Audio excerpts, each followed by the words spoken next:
their entrances, and one man in his part-time plays many parts, his acts being 7 ages. At first the infant, mewling and puking in the nurse's arm. Then the whining schoolboy with his satchel and shining morning face, creeping like snail unwillingly to school.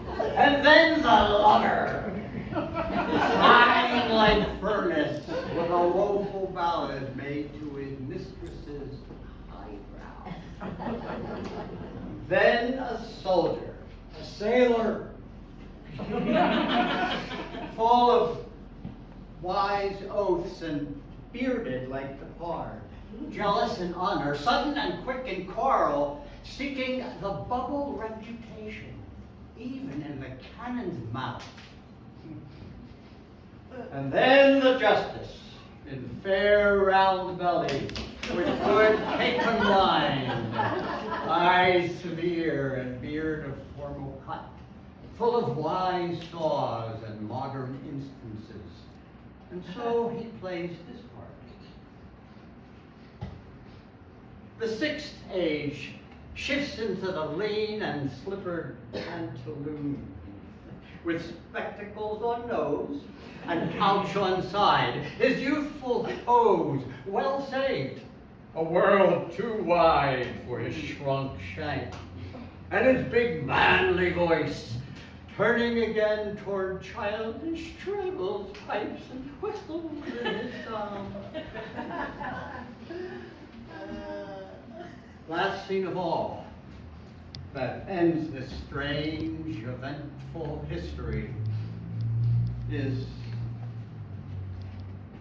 childishness and mere oblivion.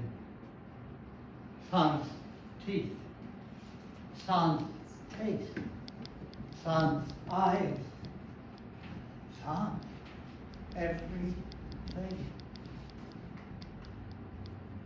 You know, I know that the whole world is a stage, fellas, but this stage isn't enough for me.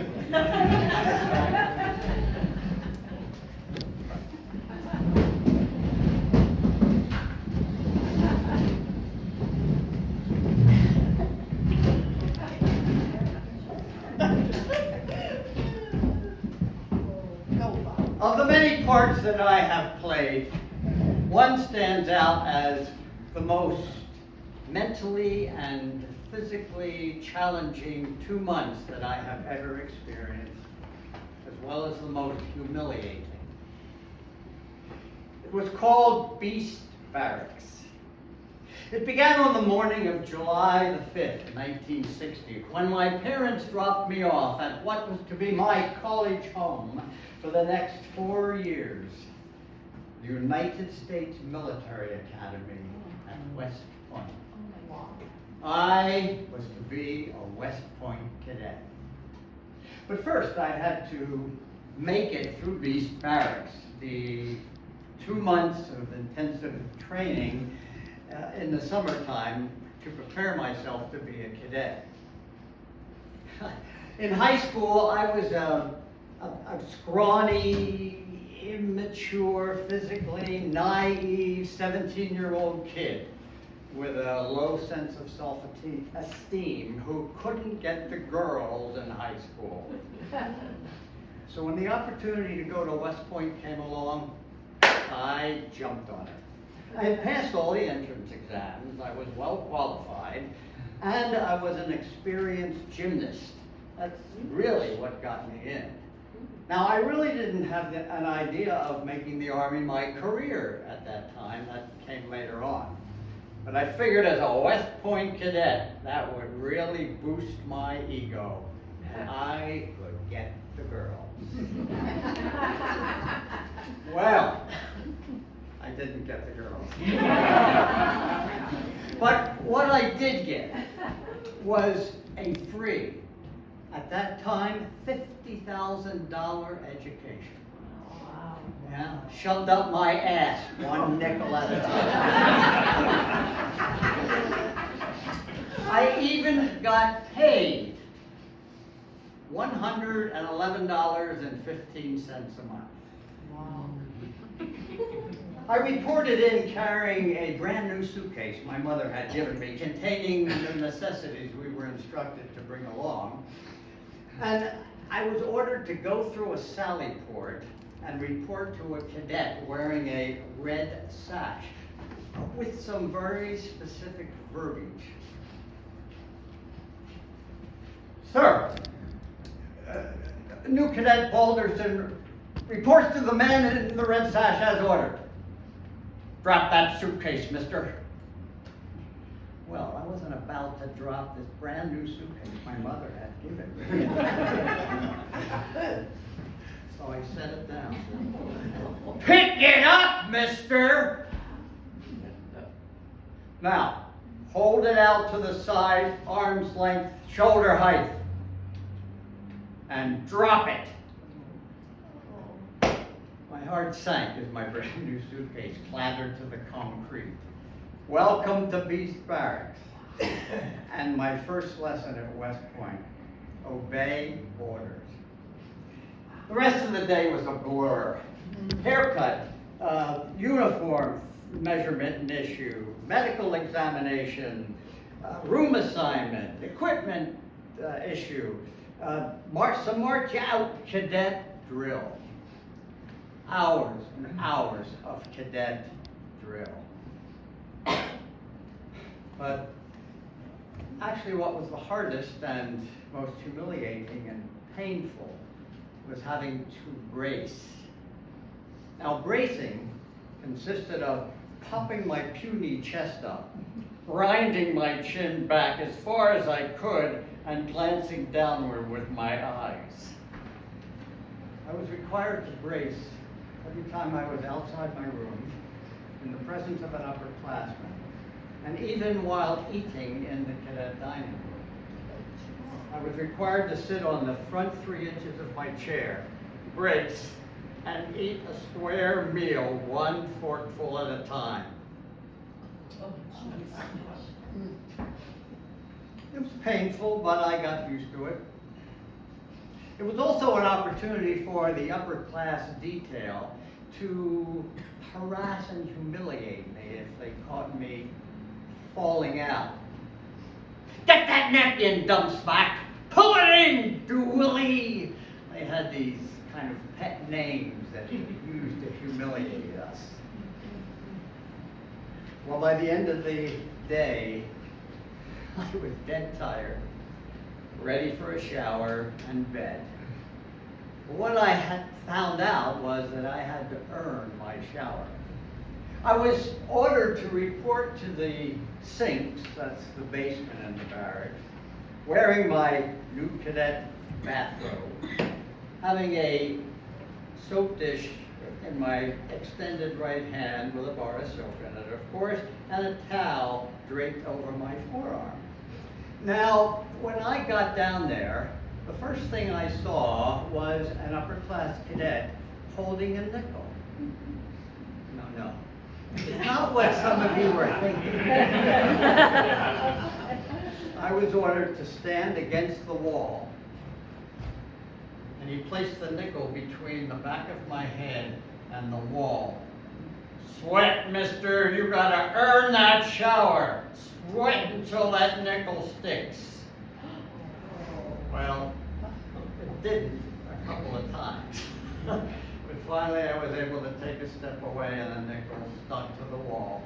And I had earned a 30-second shower. Hot water off, cold water on. Did you have a bowel movement today, mister? Yes, sir. And post to bed. Well, the first day of Beast Barracks was over. But the rest of the 2 months was devoted to intense mental and physical training, mostly to prepare me as a cadet to be accepted into the Corps of Cadets. And of course, the rudiments of soldiering. After all, I was a soldier. Of course, the bracing, hazing, harassment, and humiliation continued at a higher level. But finally, at the end of August, Beast Barracks was over. I had made it. And when the rest of the Corps returned to begin the academic year, I was accepted as a full-fledged cadet. The bracing, hazing, humiliation continued for another 9 months, actually. At a abated level, but finally in June, I was recognized as an upper-class cadet, and I could dole out the same treatment to the new that I did. Shakespeare wrote, "Sweet are the uses of adversity, which, like the toad, ugly and venomous, wears yet a precious jewel in his head." Beast Barracks was ugly and venomous. But the sweetness of adversity came in June of 1964 when I graduated. Not with a precious jewel in my head, but with brand new shiny gold second lieutenant bars on my shoulders and a 20-year career in the Army ahead of me. Thank you.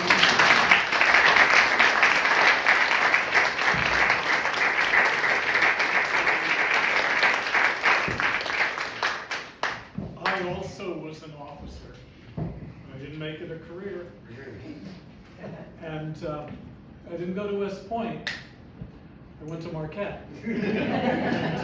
Enrolled in the Reserve Officers Training Corps for the Navy. And I was in it for 4 years. And my junior and senior years, I also got a small amount of money to keep going. And when I was about to graduate, I had to make a decision, where and how would I like to serve? So I opted for an aircraft carrier, hopefully near where I went to high school and where my family lived, and I lucked out. I was assigned to the Franklin D. Roosevelt in Mayport, Florida, a little bit outside of Jacksonville. So I went down there. When I was assigned, I was put in the Office of Information and Education, where among my duties I had to deal with men who were assigned to the ship and orient them to their duties and their assignment. Sometime later, I was assigned to the gunnery department, which I have little aptitude for. But after a while, I was told that I was going to go to a gunnery training program in Virginia on the coast with about 10 or 12 enlisted men. So I went, and we went through the week. Towards the end of the week, one of the enlisted men came up and said, instead of flying back with you and the men to the ship, can I go to Detroit to see my family and go home? And said I would make it a point to get back on my own and pay the expenses. And I said, well, it's possible, but you certainly have to be back on time. You can't miss movement, which is the term we use to refer to our ship leaving the port. It was due to do that the following Monday. So I said, you have to be back on the weekend. And he said, yes. So I signed a piece of paper for him, giving him my permission. Okay? And then at the end of the week, I flew back to the ship with the other enlisted. Guess what? I didn't make it back. Okay? And so I wondered about the consequences, and sure enough, I was called up to the bridge to see Captain Hess, okay, who I wasn't very fond of to begin with. Earlier in my training, I was supposed to learn how to be an officer of the deck, but after a while, I was told that I wasn't doing the appropriate things, and so I was dismissed from that duty, which in a way, made my work on the ship easier, but still felt somewhat humiliating.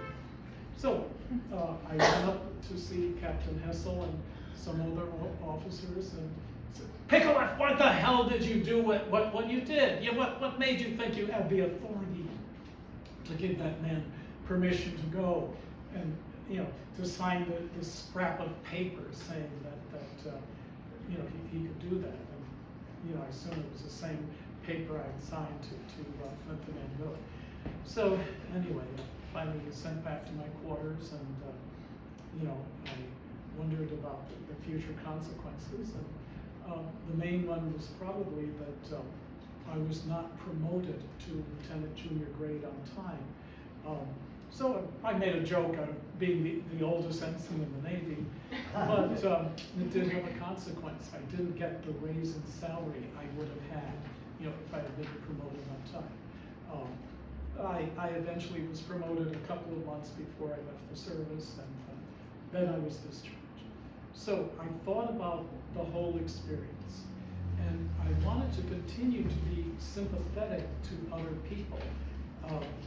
I remember, prior to the incident, having been chewed out by a non-commissioned officer for letting some enlisted men calling me by my first name, Mike.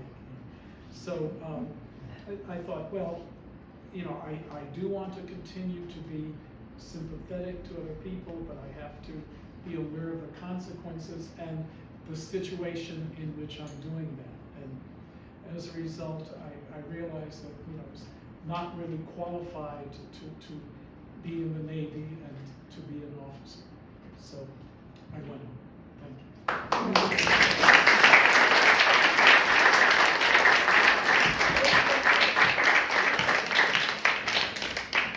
I got a story about an officer. A West Pointer. Oh, yeah? Yeah, a ring knocker. Second Lieutenant Mike McGandy. His nickname was Lost Mike, the Lost Irishman. I was his gunner on a M60A3 tank. Our platoon was assigned to an infantry company. It was our first field exercise, or my first field exercise, in Germany after I was shortly assigned there. We had got to Hohensfeld. Hohensfeld, Germany, is the second largest training facility in Germany, over 40,000 acres. So you can imagine, you can't get lost there. So we roll out, about 45 minutes into the rolling out, after we rolled out, the driver comes up over the intercom. Rocks or mud? Rocks or mud? So I scan over to the right. I see an area with some rocks, pretty flat, tank can handle it. Quickly scan over to the left. I pick up a PC, personnel carrier from the infantry. He's cutting a path through this mud, pretty rough. Any qualified tank commander would know this type of mud, two things are going to happen, and neither one of them is going to be a good outcome. So I get on the intercom, go to the rocks, go to the rocks. Lost Mike comes back across the intercom, go to the mud, go to the mud. I come back, go to the rocks, go to the rocks. Here comes Mike, go to the mud, go to the mud. Follow that PC. I'm not getting lost. Shit. So we follow the PC. About 2 minutes later, we hear this grinding on the side of our hull, the tank. Like fingers on the chalkboard, just but louder. All of a sudden the tank comes to a stop. Well, our lieutenant, in his infinite wisdom, what happened? What's wrong?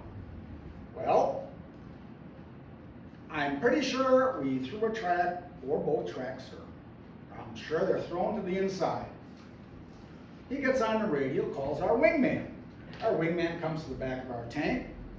Here's the lieutenant, grabbing all his gear, going off the tank. What the fuck? Where's this guy think he's going? So I get out and I look out, and here comes Sergeant Davis, the gunner from the wingman's tank, grabbing his gear, jumping onto our tank.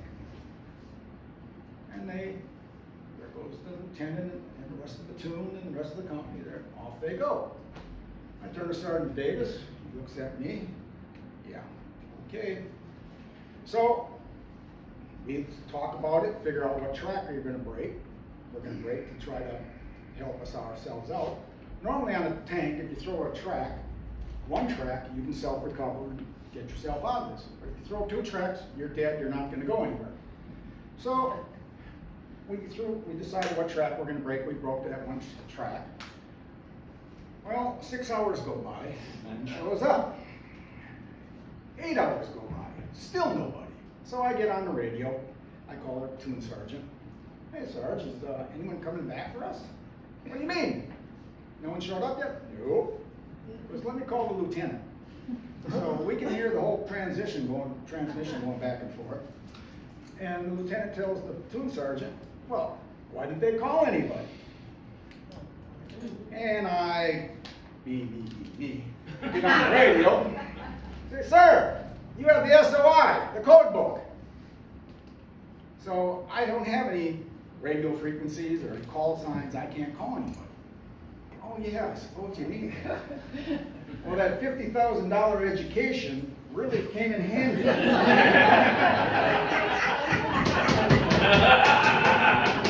I had a few nickels, I would have loved to use that. So, platoon sergeant calls me back after about 40 minutes and said, yeah, someone will be there in a little bit. The following morning, here comes this light armor recovery vehicle. It's basically the same size as a personnel carrier. It's about 12 tons. The M68-3 weighs over 63 tons because we are fully combat loaded.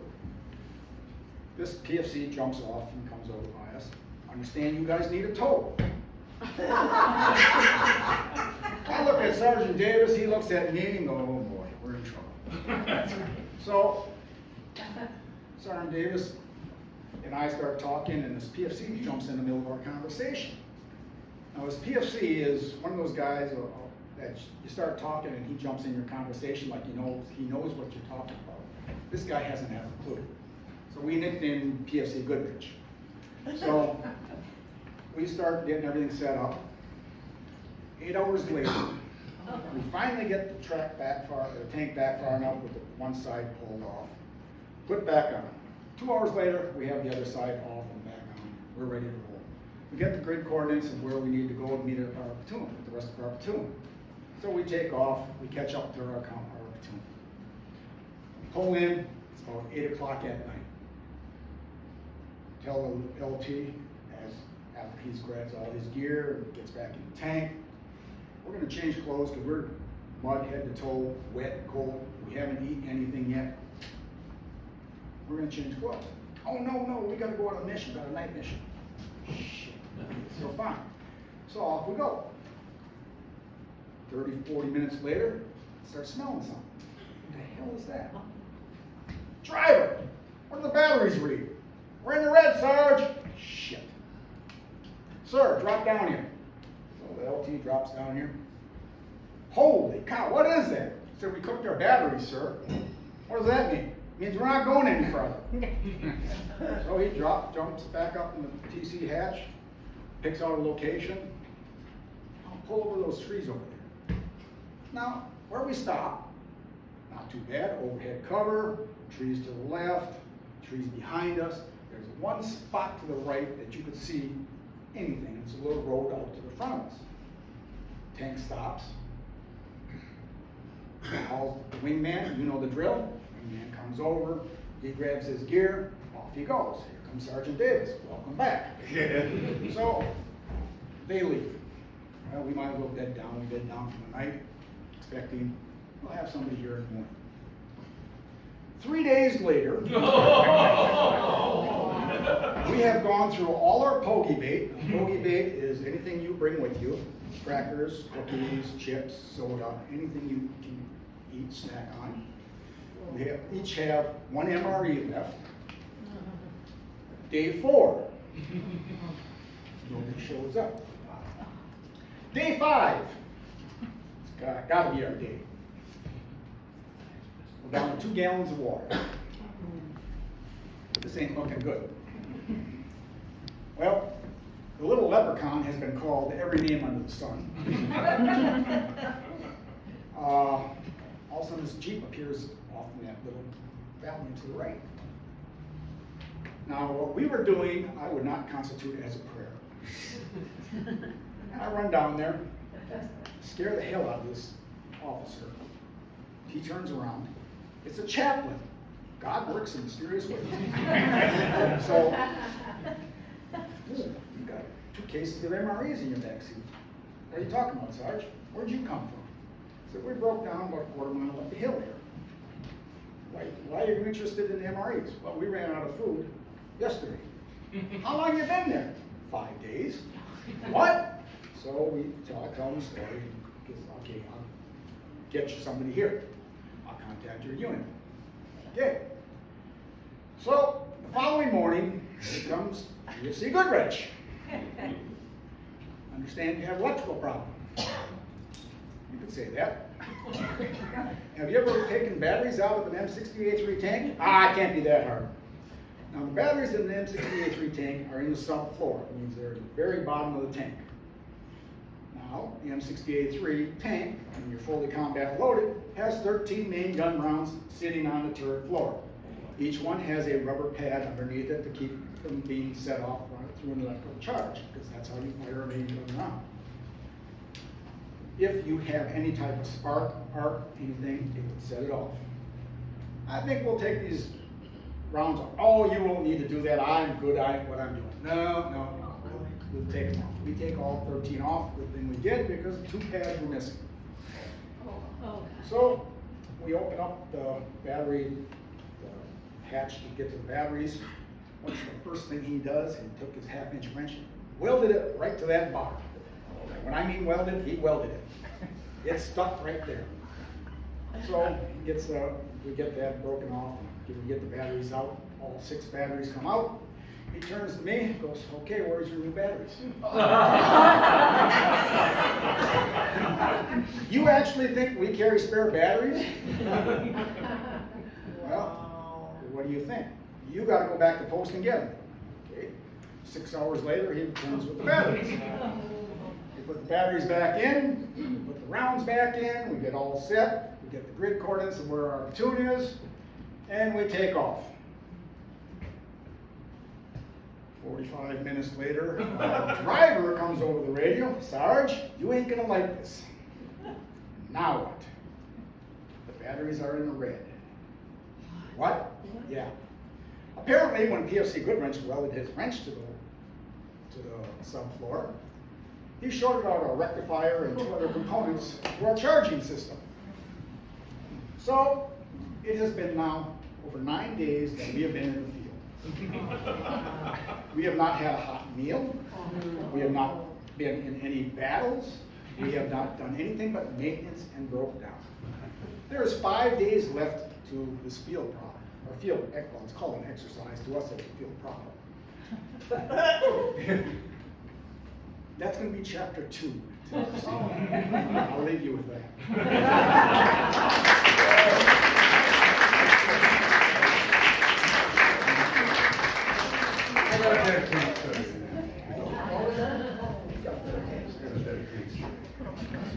I'm the draft dodger of this group. I was a draft dodger. I was an unsuccessful draft dodger.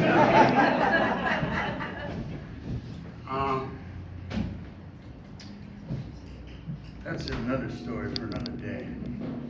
Let me say this. One summer in the late 60s, I was in San Francisco with flowers in my hair. The next summer I was in Vietnam. No flowers and a lot less hair. I went to Vietnam as part of a massive military buildup that had begun even before Tet of '68. I was part of a huge import of munitions, equipment, personnel, and bureaucracy. At one point, there were 540,000 U.S. military personnel in South Vietnam. That includes sailors, soldiers, airmen, Marines, and probably a few Coast Guard personnel as well. No National Guard. Before the draft ended, NG did not mean National Guard. It meant not going. So there were no National Guard in Vietnam. Now, of those total of 540,000, 1 out of 10 was actually prosecuting the war. The rest of us were in support, either directly or indirectly, supporting those 50,000 combat troops. I was assigned to AFVN. AFVN is the Armed Forces Network of Vietnam. AFN is the military radio and television network. And their mission is to bring a bit of home to American GIs that are stationed overseas. So actually, we were supporting the supporters, right? And our commanding officer at AFVN was a full bird colonel, a tank commander out of the 4th Armored Division at Fort Knox. And he was everything that a career soldier of senior rank should be. He was professional, spit and polish, ramrod straight. Sounds like a West Pointer.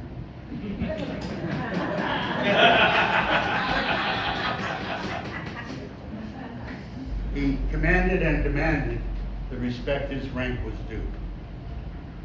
And of course, for this 20-year-old draftee, when he was anywhere near me, I was ready to snap to with a smart, "Yes, sir." Now, you might ask, why is a tank commander in Vietnam where there were no tanks? And why is he commanding a company of signal corps technicians and 3 dozen DJs? But see, you're a civilian. When you're in the military, you don't even think about questions like this.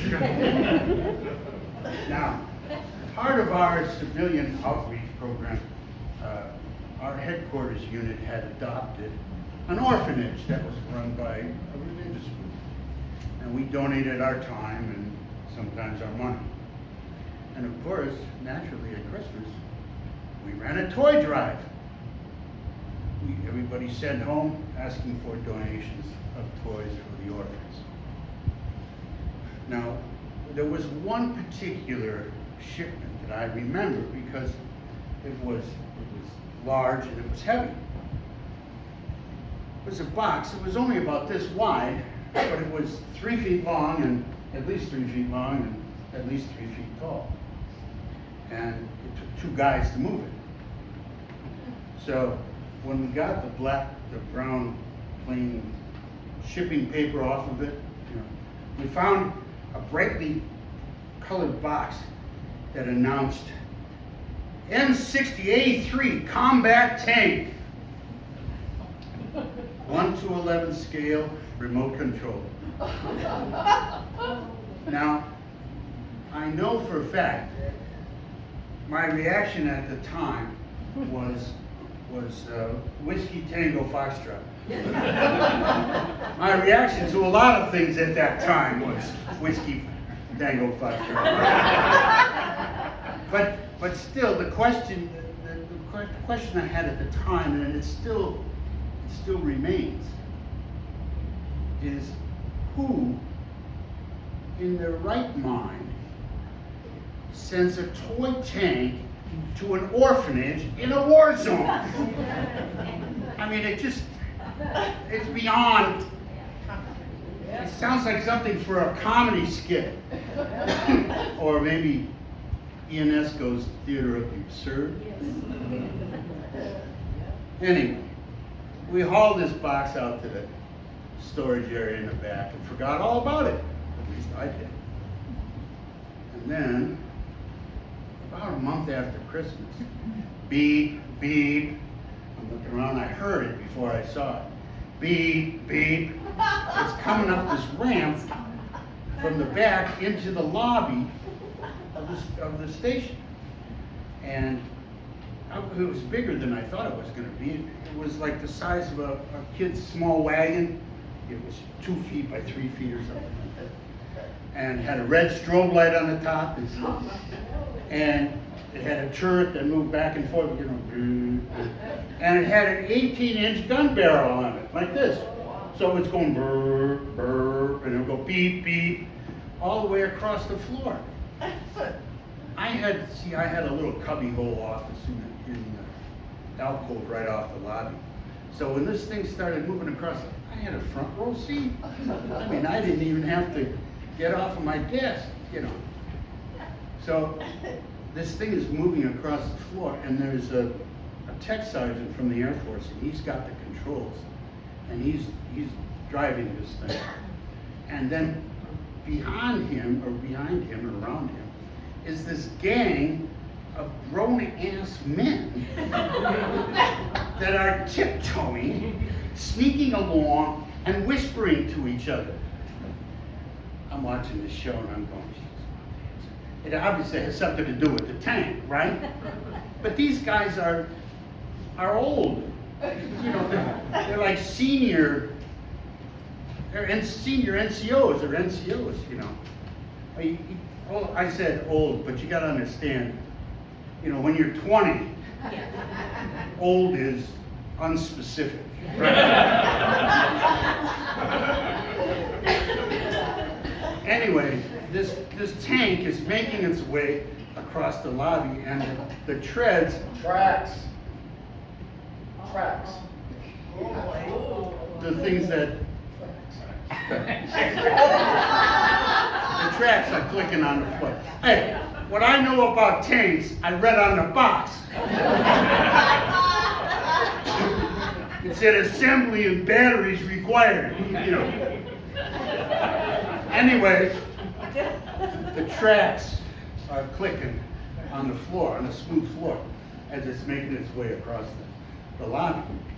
And then it executes a right-hand turn, and all of a sudden it's heading down the small hallway that leads directly to the colonel's office. Right? The colonel's office is at the end of the hall. So now I know what's going on. And by this time, the crowd in the lobby had doubled. There was probably 25 people.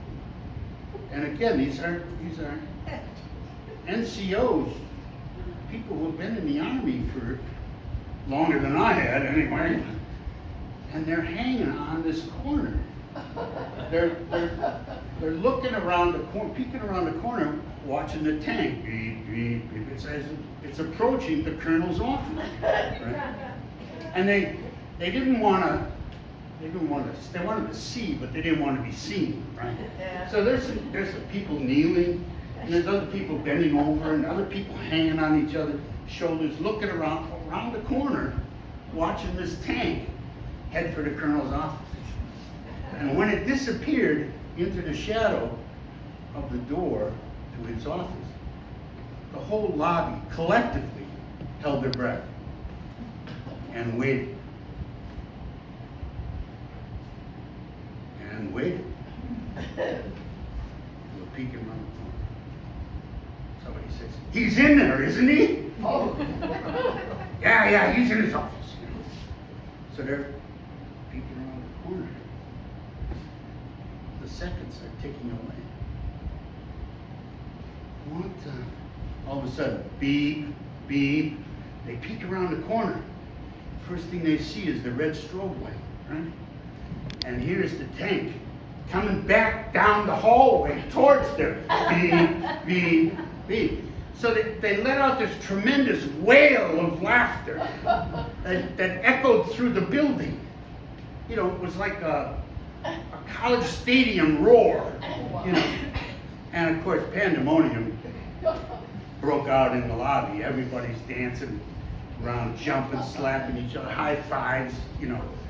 One guy's doing his end zone dance like he just scored a touchdown. This celebration went on for a long time. Like a full minute at least. A little more, you know, give or take.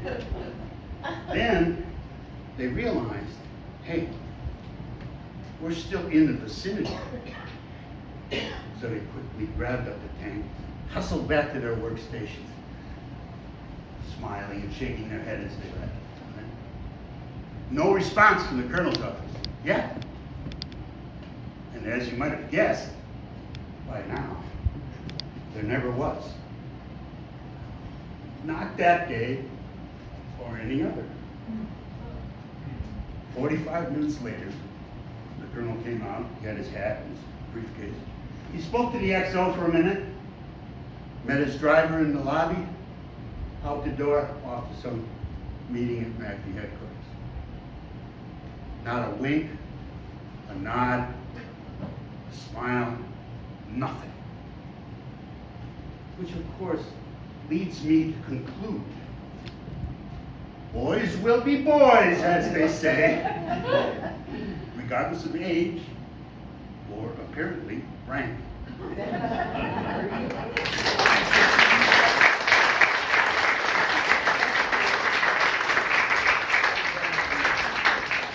Can we give the tanks a rest for a little bit here? Please.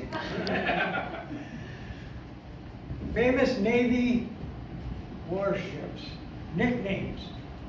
We have the USS Missouri, nicknamed the Mighty Mo.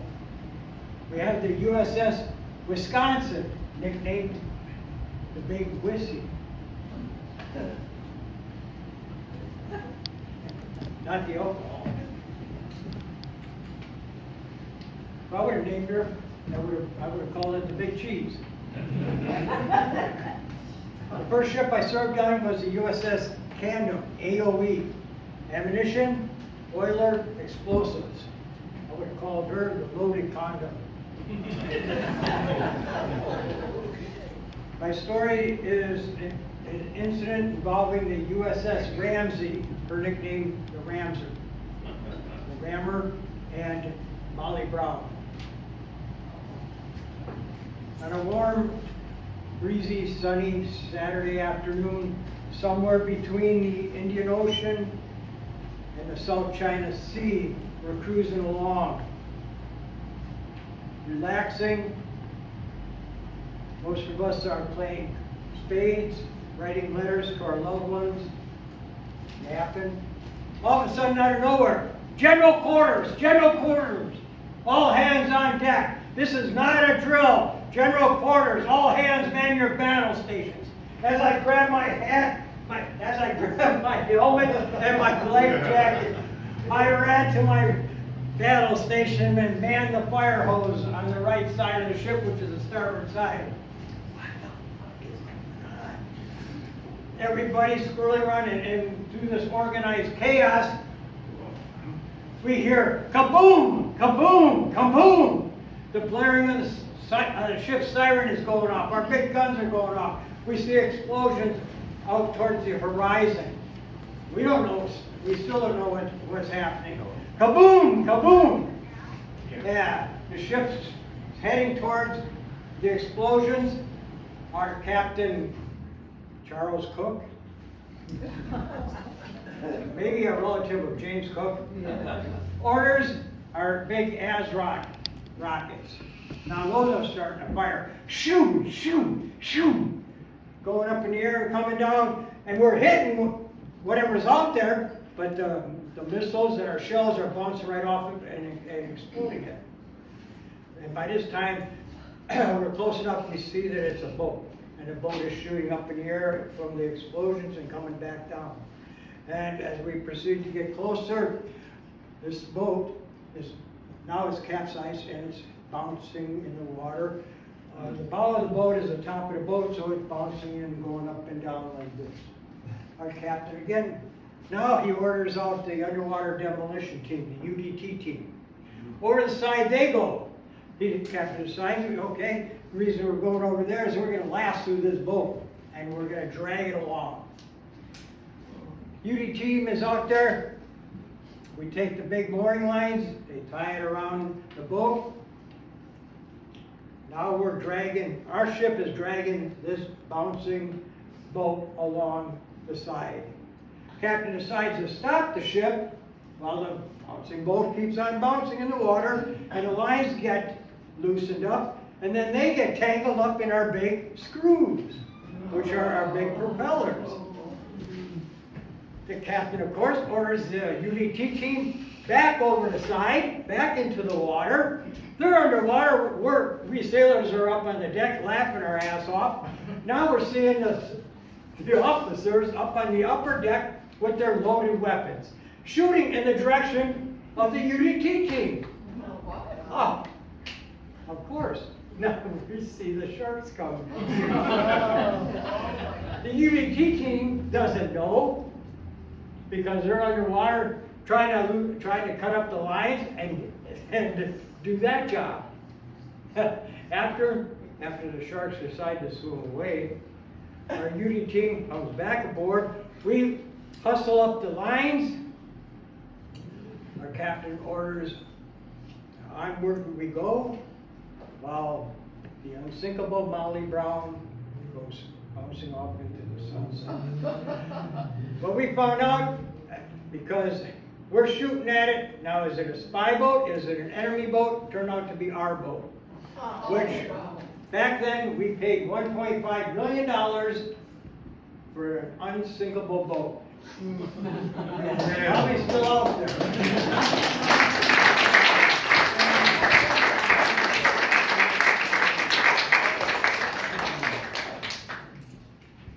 I did not serve in Vietnam. Things came about that kept me from going to Nam. But I did put in hard duty in Vicenza, Italy. I enlisted in the Army in November 1963. I was 17 years old. They sent me down to Fort Gordon, Georgia for basic training. And I remember we arrived at night with the other recruits I was with. And I remember this DI getting on the bus. Get your ass off the bus and tow that line. And I'm saying to myself, what the hell did I get into? So after we processed, they took us to the barracks. And walking up to the barracks, I remember like World War II barracks, wooden barracks. And I had the feeling, I know this barracks, I've been here before. And once I walked through the door, I looked to my left. I remember the bunk beds, double bunk beds on that side. Looked to my right, double bunk beds on that side. Then I'm looking in the middle of the barracks, there's a pole with a butt can on it. Butt can was a coffee can with water. So I'm just standing there. I've been here before. I've been in this barrack.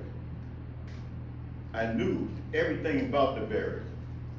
I remember the open latrine with a trough around the wall.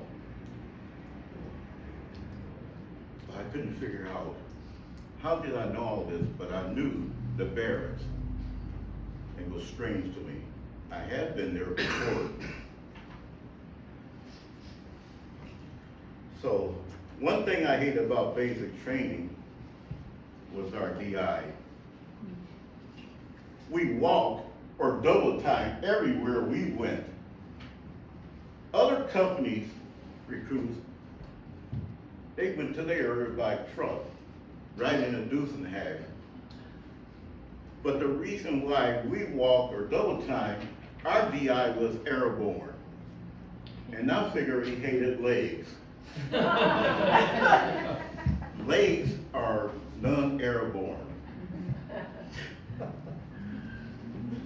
So one day in formation, they pulled me out. They said, you're going to orientation for OCS, which is Officer Training School. So I went there, sat through the spiel they gave and stuff, and I think OCS was worse than your barracks that you had. I listened to this hearing and I made my decision. I'm not going to OCS. The training was rougher than the basic training I was going through. And at that time, I was 18 years old. I didn't think I could be a leader of men's. So instead of going to OCS for basic training, I went to my school, quartermaster school, and I finished that in June of 1964. I got orders to go to Vicenza, Italy. I knew about Italy, but I never knew where Vicenza was there.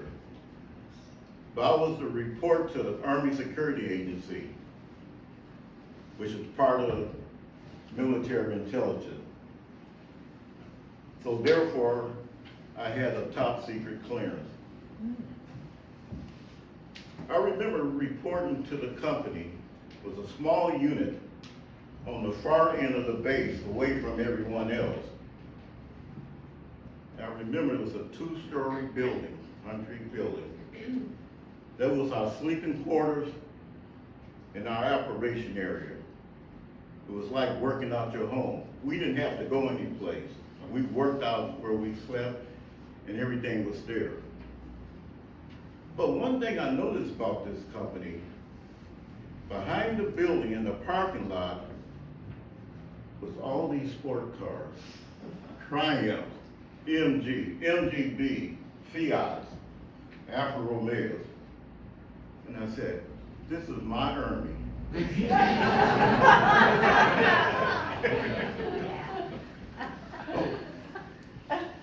While I was there, the guy I worked with, Frenchie, he was leaving. He had a Fiat 1500 Spider, blue. 4 in the floor, convertible, A-bar pipes. So when you go down the road, you can hear the vibrations of the car. Well, you guys might think, you know, since I wasn't in Nam, I didn't have hard duty. But it was hard. I wasn't tramping through the jungle, didn't have the monsoon, but I had the beaches.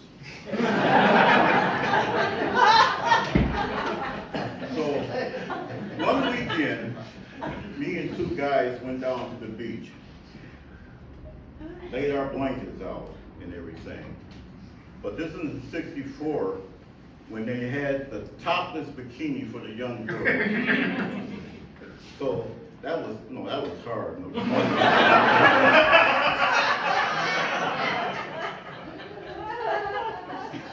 So while we was out there, we fell asleep. Oh, no. And I remember I was getting warm. So I just flipped over and warmed the other side up. But the 2 guys with me got sunburned. So when we got back to the barracks, there was the whole talk. Oh, Morgan didn't get burned, he just got warm. And like I said, traveling through the jungle, didn't have to do that. But one weekend, I went down to Venice, jumped in the car, going down the autostrade, probably hitting maybe 100 miles an hour close to it. And all of a sudden I heard a whistle. And I'm wondering, what was this whistle I'm hearing? And next thing I know, a Ferrari went past me like I was standing still. So got down to Venice, parked the car on the mainland, going 2 ways to get to Venice, over to Venice, is you had to take a boat or you walk across the bridge. And I've been there a number of times, so I walked across the bridge all the time. Stopped at Harry's Bar. Harry's Bar is where Hemingway came out at. And since I'm in Italy, I'm a wine drinker. But they talked me into getting a martini. got the martini, I hated it because it tastes like evergreen to me. So, left Harry's bar, went to one of my favorite bars right off the square. Had a pizza and one more wine. Left that and I took a stroll through Venice, you know, looking at the shops and everything, watching the tourists, going through the canals and stuff, stopped at the other bars, having more wine. It was late at night, it was getting late, so I had to get back to the barracks. The thing is, I was a little inebriated. I lost my way in Venice through the canals. I couldn't find my way back to the bridge. And so I'm spending half of the night trekking through the canal, different cars. But I finally found my way back to the bridge, but that time I had sobered up. So we took the car back to the barracks. 1966, there was a memo came down. The Army was looking for volunteers for Vietnam. I put in my paperwork because I figured, you know, my uncles was in World War II. They fought in Europe, and I was a soldier, and I figured that's part of my duty. But my commanding officer kept me in Vicenza. And I think the reason why, every year I had to take a test for my MOS, the job I did. I was supply clerk and armorer in the company. And every year I hit the superior mark. And so I would start drawing superior pay. Besides that, every so often, the IG come down from our headquarters company in Germany and inspect the company, see how the company is doing. Well, we always got high flying marks and everything. So I figured the commanding officer didn't want to lose me because he had to replace me. And I was making the company look good with the rest of the guys. So we stayed there in Vicenza. But later on, they pulled our records for everyone that qualified for OCS. And here I go again, going through this field from these people talking about, you know, coming to OCS and everything like that. But at that time, they were losing too many second lieutenants in Vietnam. So I decided, I'm not going to OCS. I'm going to stay in Italy, put in my tour duty, this hard duty I was doing there, and leave. And I took my Fiat 1500 back to the state with me.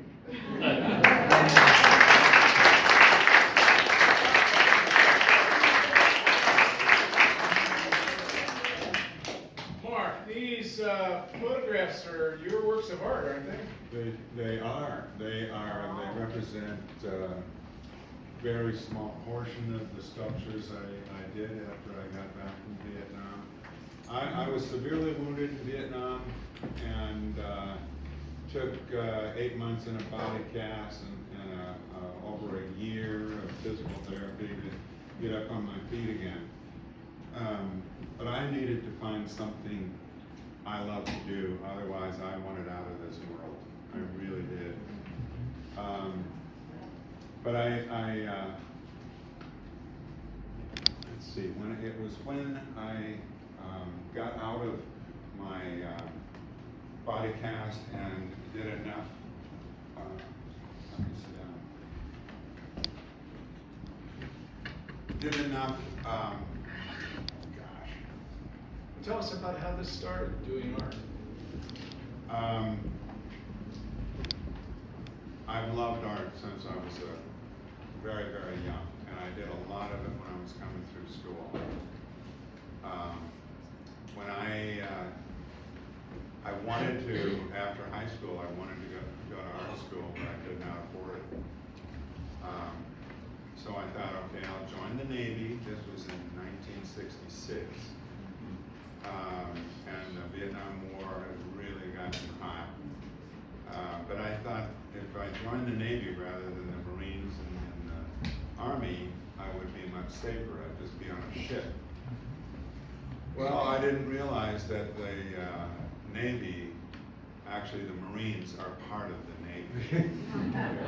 That came as a huge surprise. It was kind of interesting too, because when I was told that I was going to be going to Vietnam with the 3rd Battalion, 5th Marines, I thought about climbing over the fence. But another part of me knew that if I did that, my parents would disown me. And then I started thinking, you know, I was trained as a corpsman. It's the same as a medic. And I thought, if I can save one soldier's life, then if I get killed, it will have been worth it. So I thought, okay, I'll test myself.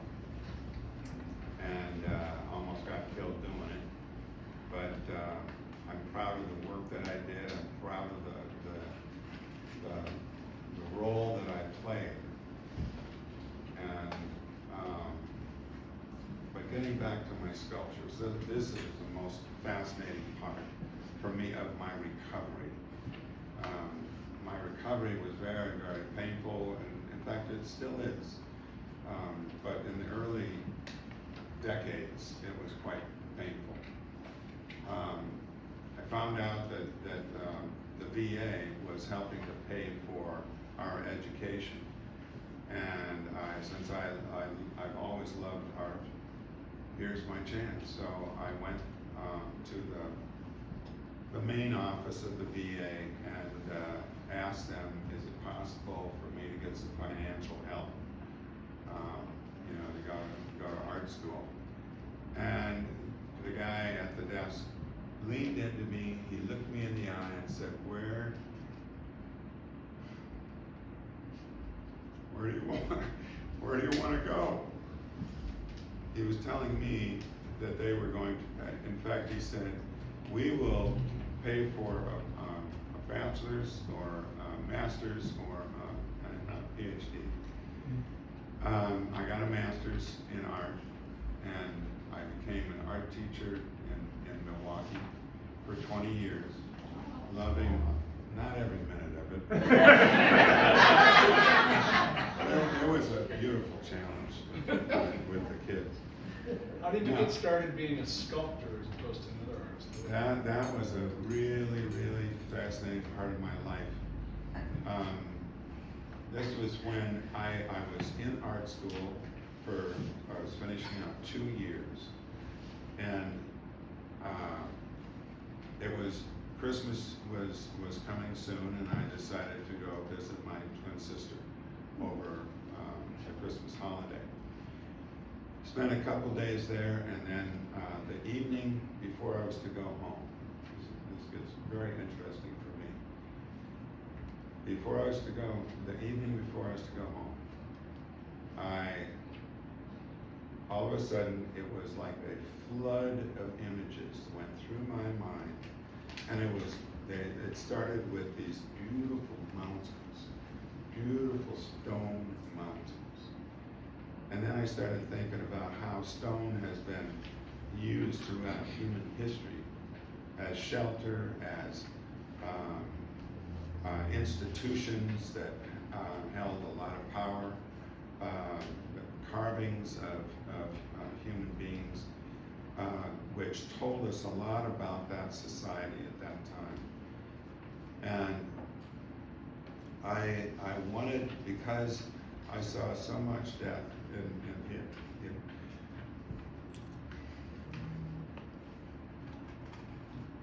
anyway,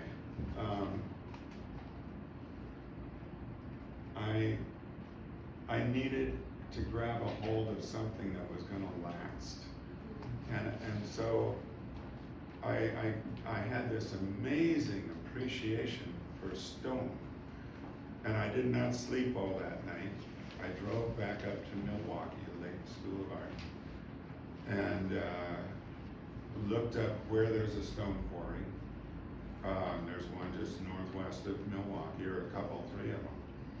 And I drove out there, and the first stone quarry I stopped at, pulled into the drive, there was this huge mountain of cut off stone of all different sizes and shapes, and I started climbing on the stone, and I felt like a great blue heron looking for,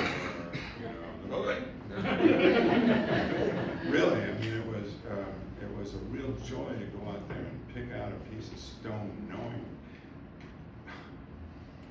I'm gonna bring it in and make something out of it.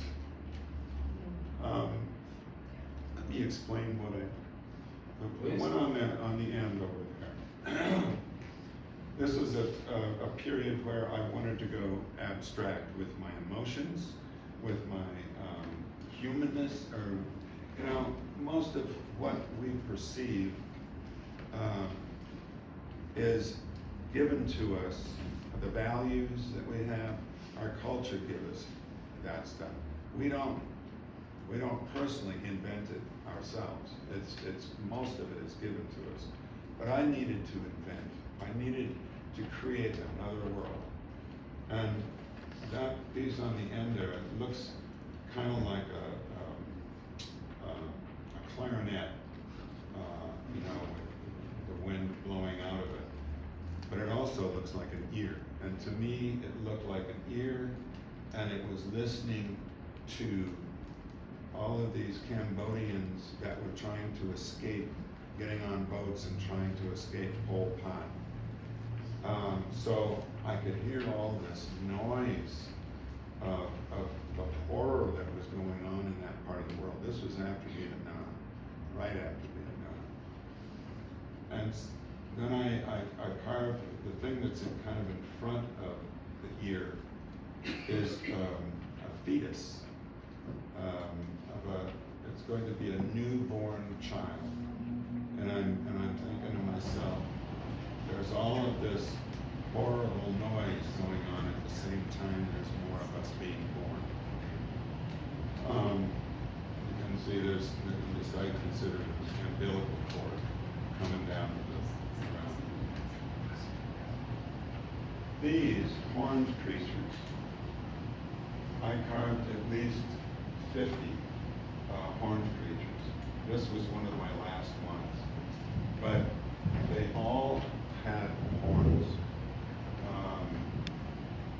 Most of them had the torso of a strong human being, whether it's male or female.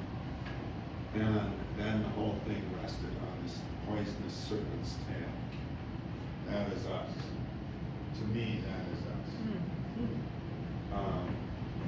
And it was the horns of a deer. If you've ever watched a deer leaping through with big antlers, I mean, it's a beautiful thing to behold. And it's also a very powerful thing to defend them. So I did about 50 of these horned creature sculptures. You've said before too that you don't plan them, is that right? No, well, with the more abstract ones, I didn't plan at all. I didn't see it before I started carving. This was at a period when I was doing a lot of meditation and getting into my mind and taking ownership of my mind and not blaming anybody for anything. It's my responsibility. What did you ask me? Yeah, that you didn't plan them, that they Okay. they I wanted to speak from more of my subconscious, and so I would start just with my hammer and chisel, start chiseling away, and it would suggest something, and then I chisel a little more, and it's turning into something else, and then finally it turned into. The first one was this one, the second one is, to me, mother and child, the most powerful feeling in the world, the most powerful emotion, I believe, is the bond between mother and child. And I was celebrating it. It was like a phone, communicating with its baby. I needed to recognize that love is the thing we all need to learn. Tell us about this last one. What? Tell us about this last one. Okay. When I was wounded, my right leg was in really horrible shape. So I started carving at the top, working my way down, not knowing where it's going, until finally I made this hole in the middle, and that looked a little like a kneecap, and this was my other leg. And so what I was doing was creating an image of myself. I am now this disabled person, but I need to accept that. And the process of carving this, I'm figuring out what it was. It was me accepting myself. It's like a portrait, a self-portrait. I'm accepting myself. Because when you get deformed in some way, it takes a while to accept that. But once you accept it, you're on your way. You can do anything again. So I consider this magic. I mean, I did it for 10 years. And to me, it was all about learning who I am, what my strengths and weaknesses are now that I'm so disabled. It was the best therapy I ever could have had. One reason is that it was something I loved.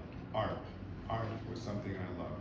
I wasn't a mathematician. I wasn't, I was kind of an artist. And like I said, it was the best therapy I ever could have had. After those 10 years of carving, that's when I then went into teaching, got my master's in art education, and taught in Milwaukee Public Schools for 20 years, and liked every moment of teaching. Thank you, Mark.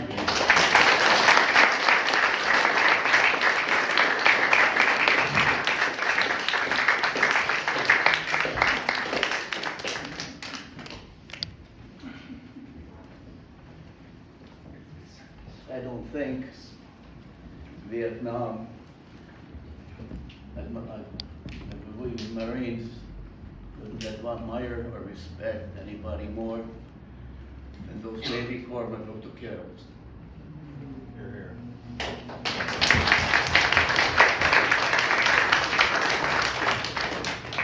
In 1966, the Marine Corps, in its great wisdom, sent me to Vietnam and assigned me to the communications platoon for the Force Logistics Support Group Bravo in Chu Lai. We were the main support platform for the 1st Marine Division. Now, I was trained as a wireman, but however, in the course of time and events, I became the platoon's supply sergeant. And in that role, I was given an assistant. My assistant's name was George Gasper. He was a tall, soft-spoken lance corporal whose hometown was a place called Bath, Pennsylvania. Bath wasn't a big city, maybe about 2,000 people, but at that time it had a weekly newspaper called the Bath News. And George's mother would faithfully every week send George a copy of the Bath News to keep him abreast of what was going on in town. And of course, because we had a great shortage of reading material in Vietnam, of course I would clam on to it, and I would read it too. And I became rather familiar with the people of Bath. So for instance, I knew that Mrs. Harriet Parker hosted the Four Aces Bridge Club every Wednesday at her house. Or did I know that Mr. Jerome Strong had a cousin living in Oregon who would come and visit him with his family, everything, and he would go out having a picnic out on the bluff. Or that John Crocker had won the American Legion semi-annual double elimination cribbage tournament. I got to go to town. Well, in the fall of 1966, there was a fun drive going on in there in a bath. It's for the purchase of new lights and Christmas decorations for the town. And every week, the Bath News will list how the progress of how the fund was going. Well, it wasn't going. It was really going back along. It was really sort of falling behind. It was not getting there. And I started saying to George, you know, George, what's going on here? I mean, come on. What's going on with Bath? Come on. You guys don't believe in Christmas? Come on. We got it going on. And George would say, well, you know, people have other things on their mind. I say, well, the following week it'd be falling further behind. And I would say, George, you know, I think somebody better get going in this town because they're going to have some problems. Well, the third week, of course, it would be even worse. And I would say, no, George, come on. You know something? I mean, we got to get some lights in your house. Santa won't come and land this sleigh on Christmas Eve. There are no lights in this town. Okay? Well, then we go further on. I said, George, I cannot believe that Scrooge is the middle name of everybody else. It's been bad. Well, this went on until one week. We get the paper, and there was an editorial spanking in that paper. Yes, you know, refers to civic pride, civic responsibility. What are we doing as a community kind of thing? And I said, all right, George. That's it. I've had it. I have had it. I've had it right up to here. You know what I think, George? I think what that town needs is somebody to really step up and show them what real Christmas spirit is. I'm going to send them some money. George says, wait a minute. He says, I'll send some too. Okay. So now they're in, and we got some money sitting on the desk, and I'm typing up this letter. One of the corporals from the radio section comes strolling in, says, well, what are you two clowns doing to help win the war? So we told him. He said, whoa, I'll be right back. Don't do anything. He comes back about 10 minutes later. He had about $25 or anything. Well, he had gone back to the radio section and extorted them. Well, in the process, the rest of the platoon also found out about it. And everybody really liked George. He was a very popular individual. Now everybody got into it. Okay, the word was out, boy, George's hometown is in trouble. We gotta really support George. This has gotta happen. We gotta do this. The money started pouring in. And we came up with $86. Yeah, think about it. This is $66. $86, but it was pretty good. So now we got the money. We go out to the mail tent. We get the money orders. I'm typing up this letter, and somebody in the platoon had a Polaroid camera. Did anybody remember the Polaroid camera? You know, the thing that develops pictures? You know, sort of like the iPhone of the 60s, you know, the picture. We couldn't talk on it, but at least we had a picture. Okay.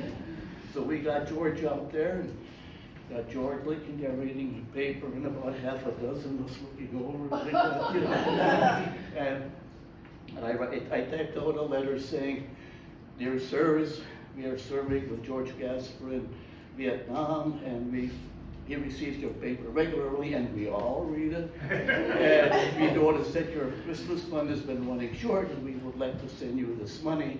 And Merry Christmas to you. Put it all in an envelope, put a stamp on it, and send it up. Yeah.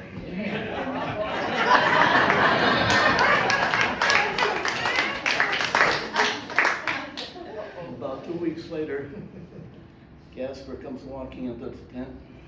Says, Walters, I think I'm in trouble. Oh, no. I said, why? He says, well, I got a letter from my mom. And she's pretty worked up. I said, why? Well, she said, she had written it, she's got people calling her all day long, asking about, how's your son? How's he feeling? How's he doing? Is he, that thing. And somebody had stopped her in the town and come up to her and said, you must be really proud of what your son has done. She wants to know what the hell I did. Somebody told me that I sort of had a feeling I knew where this was going. But I said, well, George, what did you do? He said, I don't know. Well, the next day, George gets a manila envelope with 5 copies of the Bath News. And right across the top, in 1-inch black letters, it says, Marines, Brighton, Bath. There's a front page, the letter I've written, the names and hometowns of all the men who had contributed to it, and right there in full glory of black and white, a production of the picture we sent. But we opened the editorial page. There was this beautiful, heartfelt editorial at the publisher. And it was basically things like how does one find words to describe the generosity and kindness of these Marines who are fighting in this area, and it's thinking about the strangers back home that have sent this money. And he says, I hope that this Christmas will be as joyful as the giving has been. But George is reading this thing here. I'm reading my copy here, and George says to me, he says, Walters, why do I feel like I'm getting the shit kicked out of me? I said, George, I think we're both getting the shit kicked out of me. Wasn't it? That money had been received in the spirit. It really wasn't sent, was it? It was a little bit of a difference. Well, the immediate result of this was, within 2 weeks, they had gotten all the money they needed. And when they finally installed the lights and everything, and there was the official lighting, this was all dedicated to the Marines in Vietnam. The American Legion made us all honor remember. And on Christmas Eve, George's mother said all the churches were asked to say a prayer for the return of Marines from Vietnam safely. Christmas passed. George's mother keeps sending the newspaper. And right after New Year's, there was a little blurb in there saying there was a group of housewives getting together and wanting contributions to get a care package to the Marines in Vietnam. Now that's our official title, but we were Marines in Vietnam. Okay, hey, George, look, we are going to get a care package. Hey, all right. Care packages, okay? Okay, time goes by, we don't hear anything. And that January got busy, there was a lot of stuff going on, and this sort of faded into the background. We sort of lost focus on it, we didn't think about it until about the first or second week in February. One day we get a call from the battalion mail room saying,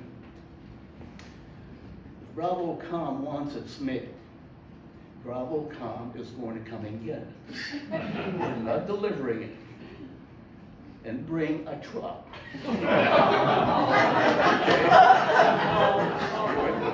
We're thinking, whoa, we got a little postal attitude. What's going on? But we didn't have a truck, but we had a personnel carrier assigned to the platoon. So it was, those old carriers were basically driver, passenger in the back. You had a platform with pantry, but usually transport maybe 6 or 8 men. So George Group and I grab it. We go tooling down to the battalion. We walk into the mail office and we say, okay, we're from Bravo County, we get our mail. He said, sure. It's right in that corner over there.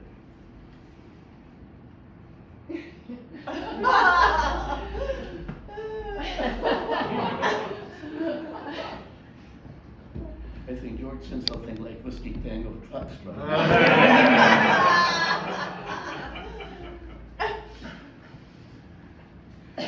There was a pile of boxes in there. A big pile of boxes in that corner.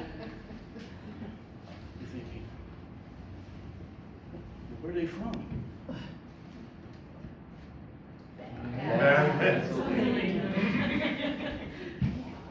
Okay, George and I back up the personnel carrier, we piled it all up as high as we could, get it all thing, drive it up down to Com, very carefully not to spill anything, unloaded everything, and yet came back for the second one. Loaded that up, drove it back very carefully, unloaded it, and then we started opening things.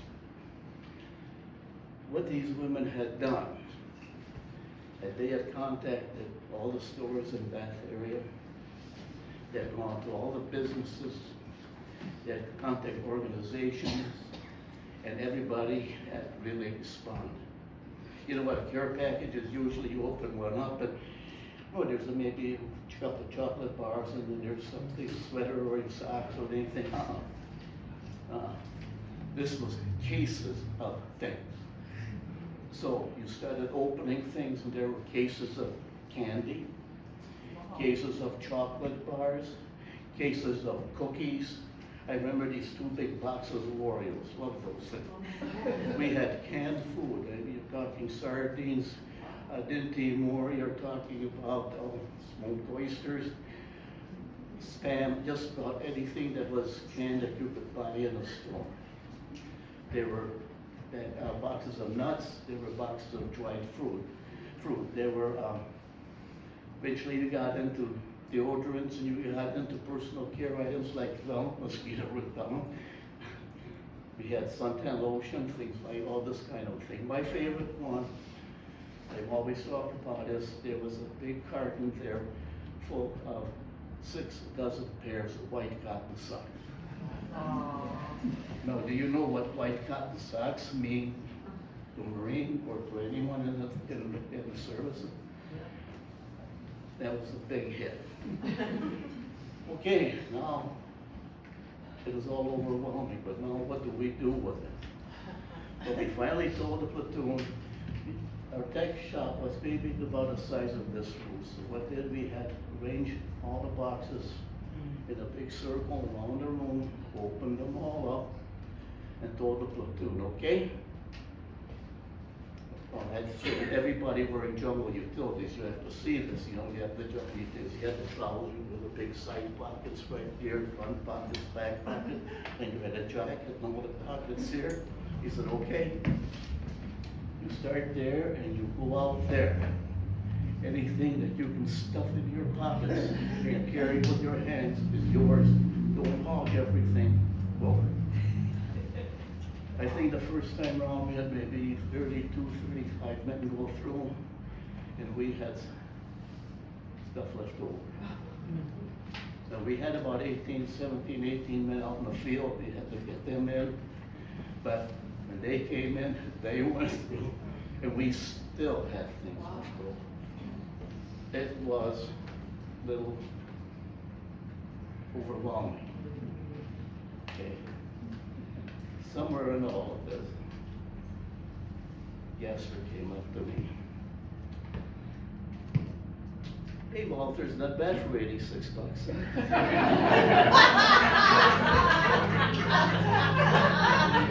And he looked at me straight at me and said, and now what do you think about the people in that?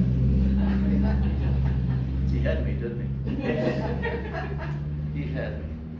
Because, you know, as overwhelming as the material things were, and they were overwhelming, what was even more overwhelming is what it represented, what it was. And when you think about it, those are only physical things. They all eventually go away. All that food is eaten, clothing is worn and thrown away. These things all disappear. But what stays in this kind of a situation is the thought that was put in there.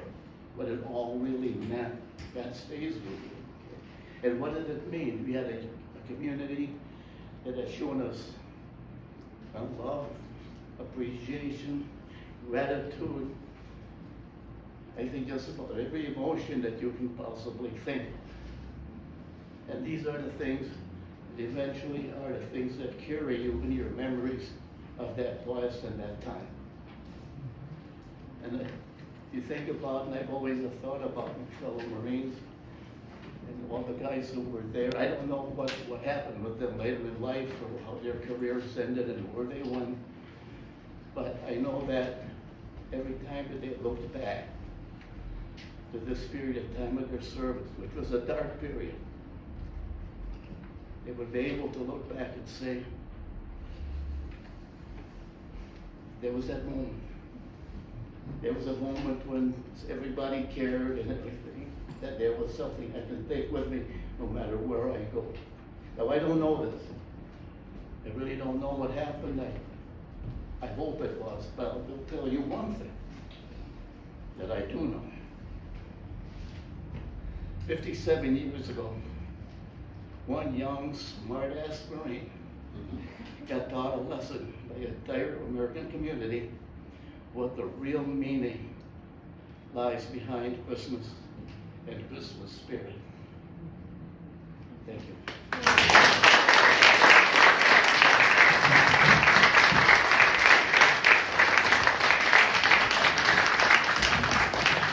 Jim Jones, United States Army, 1969, 1971. Ed Sharp, United States Army, 1978, 2002. Bob Alderson, Army, 1964 to 1984. Mike Picoleff, United States Navy, 1960 to 1962. Yours Walters, United States Marine Corps, 1964 to 1967. Jeff Peterson, United States Navy, 1972 to 1977. John Morgan, U.S. Army, 1963, 1967. Mark Foreman, Marines, Navy, 1966 to 68.